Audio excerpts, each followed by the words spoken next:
An $11.6 billion auto parts empire vanished overnight, and no one can find $2.3 billion of its assets. Once a supplier behind almost every major car brand, First Brands grew fast by borrowing even faster.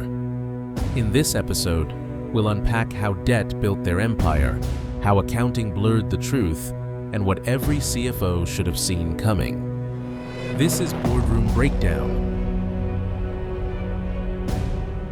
Through the 2010s, First Brands went on a buying spree, acquiring struggling suppliers and bundling them into a private equity-style roll-up. Sales tripled, debt soared, and leverage became the lifeblood of growth. But when interest rates doubled, their balance sheet turned into a time bomb. First Brands used asset-backed loans tied to inventories that didn't exist, or couldn't be valued. When auditors asked for proof, $2.3 billion of assets simply weren't there. The company's debt structure depended on phantom collateral. Breaking news: $2.3 billion has completely vanished. By 2025, First Brands filed for Chapter 11 bankruptcy.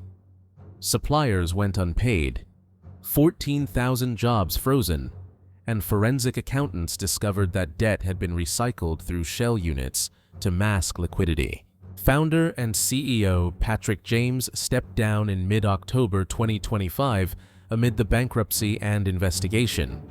He is succeeded on an interim basis by Charles Moore, previously Chief Restructuring Officer, who has over 30 years of restructuring experience in the auto supply chain. The company lists liabilities around $11.6 billion. Some sources suggest a range higher, while assets are far smaller.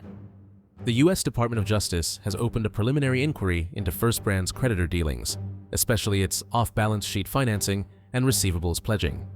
Major lenders and firms like Jefferies and UBS report significant exposure and are scrambling to trace collateral. When billions disappear, it's never just bad math. It's bad incentives, missed signals, and the illusion that growth forgives everything. If billions can vanish inside one of America's biggest suppliers, how many more balance sheets are hiding ghosts of their own?